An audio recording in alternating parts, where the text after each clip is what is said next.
Selamat datang di video pembelajaran Umi Syarifah.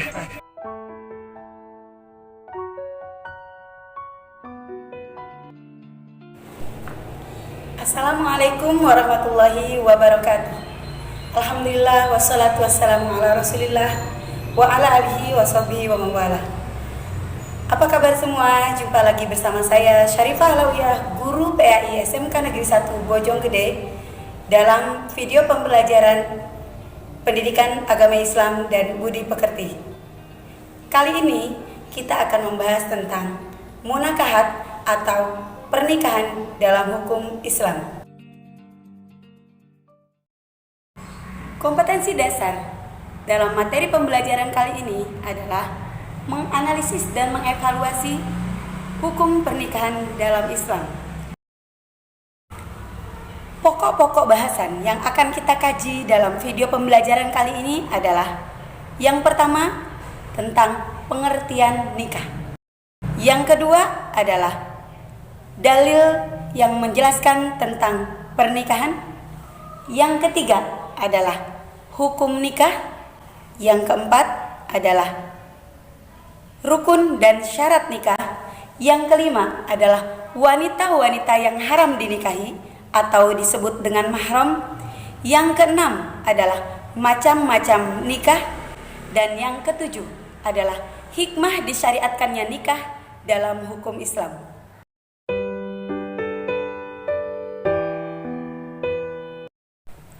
Yang pertama adalah pengertian nikah.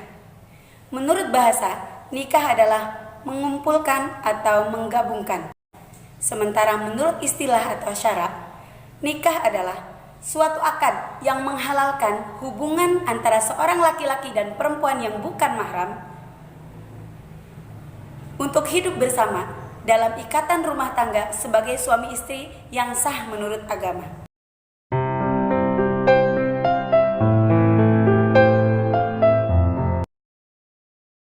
Salah satu dalil yang menjelaskan tentang pernikahan yaitu Al-Quran Surat Ar-Rum ayat 21 yang berbunyi, A'udzubillahi minasyaitonirrajim, wa min ayatihi an khalaqalakum min anfusikum azwajan litaskunu ilaiha wa ja'ala bainakum mawaddatan wa rahmah inna fi dzalika laayatil liqaumin yatafakkarun, yang artinya, dan di antara tanda-tanda kekuasaannya ialah Dia menciptakan untukmu istri-istri dari jenismu sendiri, supaya kamu cenderung dan merasa tentram kepadanya, dan dijadikannya di antaramu rasa kasih dan sayang. Sesungguhnya pada yang demikian itu benar-benar terdapat tanda-tanda bagi kaum yang berfikir. Quran Surat Ar-Rum ayat 21.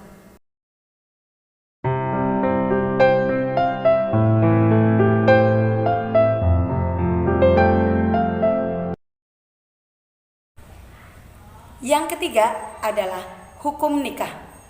Dalam Islam, pernikahan itu di 5 hukumnya. Yang pertama adalah mubah. Mubah itu adalah hukum asal dari pernikahan. Yang kedua adalah sunnah. Yang ketiga adalah wajib. Yang keempat adalah makruh. Dan yang kelima adalah haram. Kapan pernikahan itu bisa dihukumi wajib, sunnah, mubah, makruh, bahkan haram? Mari kita simak penjelasan berikut ini. Pada dasarnya, hukum pernikahan dalam Islam adalah mubah, yaitu seseorang dapat memilih untuk menikah ataupun tidak menikah. Tapi Rasulullah SAW telah memberikan contoh kepada umatnya untuk melakukan pernikahan karena sesuai fitrah manusia adalah saling berpasang-pasangan. Lalu kapan pernikahan itu menjadi sunnah hukumnya? Pernikahan dapat menjadi sunnah hukumnya apabila seorang laki-laki sudah memiliki persyaratan dalam pernikahan, seperti kemampuan dalam hal materi atau finansial, dan secara fisik dia merupakan seorang laki-laki dewasa yang normal serta memiliki kecenderungan terhadap lawan jenis. Akan tetapi, dia masih mampu menahan diri untuk tidak melakukan perbuatan zina atau terjerumus kepada pergaulan bebas, maka sunnah hukumnya bagi dia untuk segera menikah. Selanjutnya, menikah menjadi wajib hukumnya bagi seorang laki-laki yang sudah memenuhi syarat untuk menikah, namun dia tidak mampu menahan diri dalam pergaulan dengan lawan jenisnya, sehingga apabila dia tidak segera menikah, dikhawatirkan dia akan terjerumus pada perbuatan dosa, yaitu perbuatan zina serta pergaulan bebas. Menikah bisa juga menjadi makruh hukumnya, yaitu apabila seseorang yang akan menikah masih belum memenuhi salah satu atau beberapa persyaratan untuk menikah. Contohnya, seorang laki-laki masih belum memiliki pekerjaan atau kemampuan secara finansial, sehingga dikhawatirkan dia tidak mampu untuk memenuhi kewajibannya, yaitu menafkahi keluarga secara materi. Dan yang terakhir, hukum menikah bisa menjadi haram apabila seseorang menikah dengan tujuan tidak sesuai dengan apa yang disyariatkan oleh agama. Seperti contohnya, seseorang menikah tujuannya untuk menganiaya atau menelantarkan istri dan keluarganya.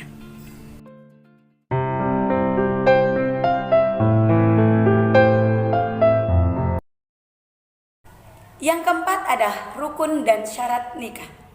Apa saja rukun nikah itu? Rukun nikah dalam Islam ada 5 perkara. Yang pertama adalah calon mempelai laki-laki. Yang kedua adalah calon mempelai perempuan. Yang ketiga adalah wali. Yang keempat adalah saksi. Dan yang kelima adalah ijab dan kabul atau akad nikah. Rukun nikah yang pertama adalah calon mempelai pria.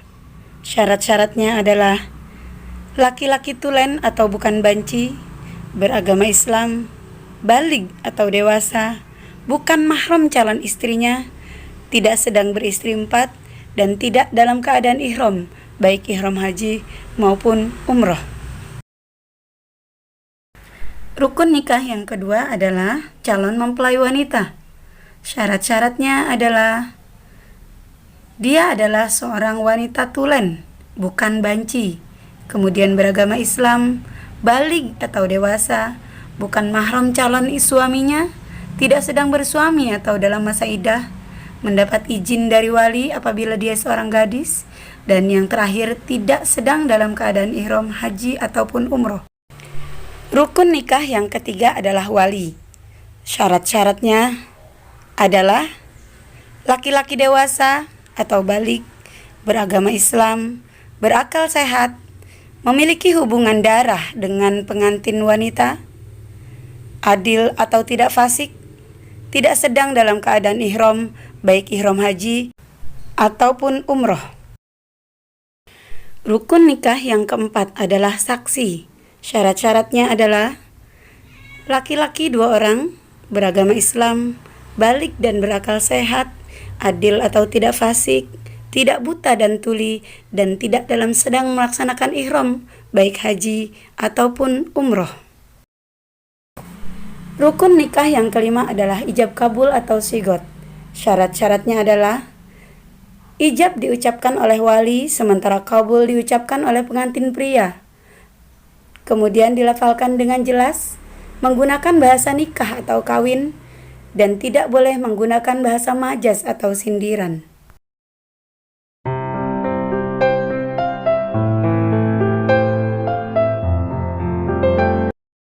Ada beberapa hal yang menyebabkan seorang wanita haram untuk dinikahi.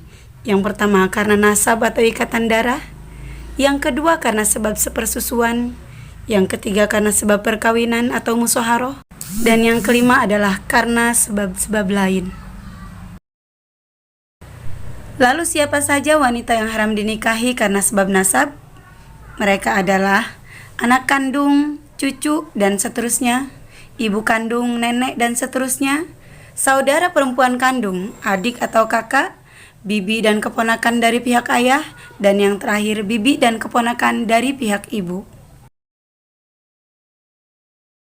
Lalu siapa sajakah wanita yang haram dinikahi karena sebab persusuan?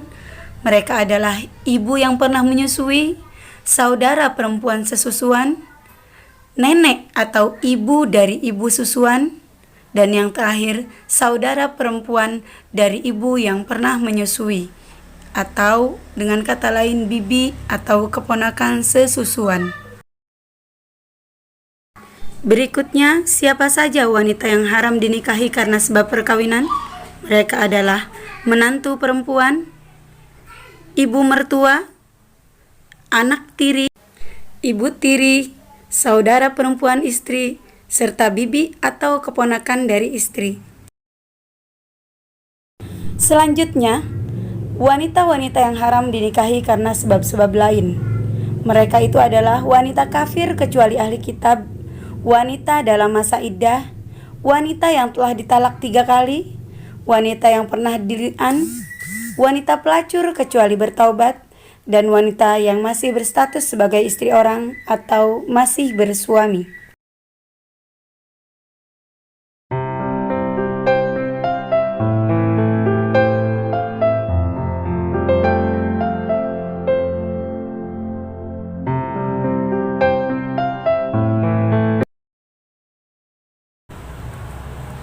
Selanjutnya adalah macam-macam nikah.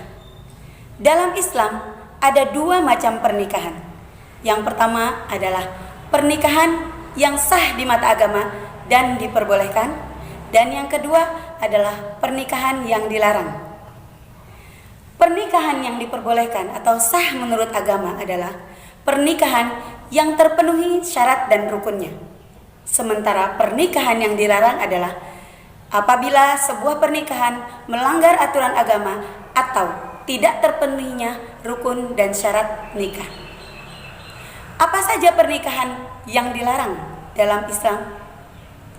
Kami akan berikan contoh pernikahan yang dilarang dalam Islam. Yang pertama adalah pernikahan mut'ah.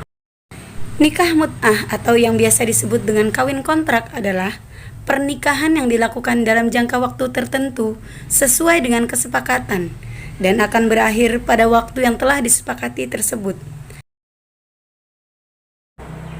Yang kedua adalah nikah syigor. Pernikahan syigor adalah seorang wali menikahkan gadis perwaliannya kepada laki-laki lain dengan syarat laki-laki tersebut menikahkannya juga dengan gadis perwaliannya, tetapi pernikahan ini tanpa mahar. Contohnya, seorang ayah menikahkan anaknya kepada seorang laki-laki dengan syarat laki-laki tersebut menikahkan anaknya pula dengan dirinya, tetapi tanpa mahar. Yang ketiga adalah nikah tahlil. Nikah tahlil adalah seorang laki-laki menikahi wanita yang pernah ditalak 3 oleh suami sebelumnya, lalu dia menceraikannya kembali agar mantan suaminya dapat menikahi kembali mantan istrinya yang pernah ditalak 3. Karena wanita yang pernah ditalak 3 tidak boleh dinikahi kembali kecuali dia pernah dinikahi oleh laki-laki lain sebelumnya. Yang keempat adalah nikah bagoya. Nikah bagoya adalah menikahi wanita pezina atau pelacur, atau yang lebih dikenal dengan istilah pekerja seks komersial. Namun, jika dia sudah bertaubat, maka dibolehkan bagi seorang laki-laki muslim untuk menikahinya dengan syarat dia mau meninggalkan perbuatan dosa tersebut. Yang kelima adalah menikah dengan wanita mahram, yaitu menikahi salah satu dari daftar wanita yang diharamkan dinikahi karena sebab nasab, sepersusuan, perkawinan, ataupun karena sebab-sebab lain.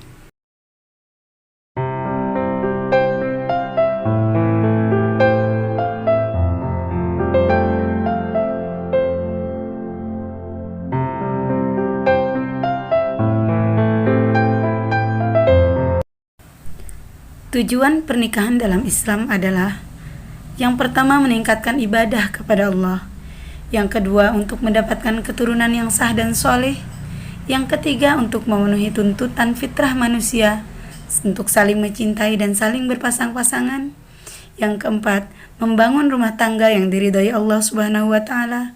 Dan yang kelima, untuk membentengi diri dari perbuatan zina dan maksiat.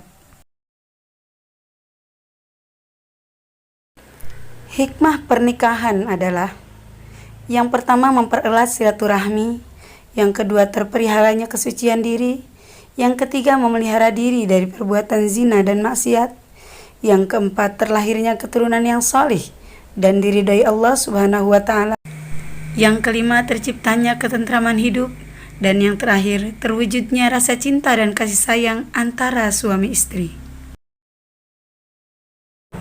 Demikianlah video pembelajaran kita kali ini yang membahas tentang munakahat atau hukum pernikahan dalam Islam.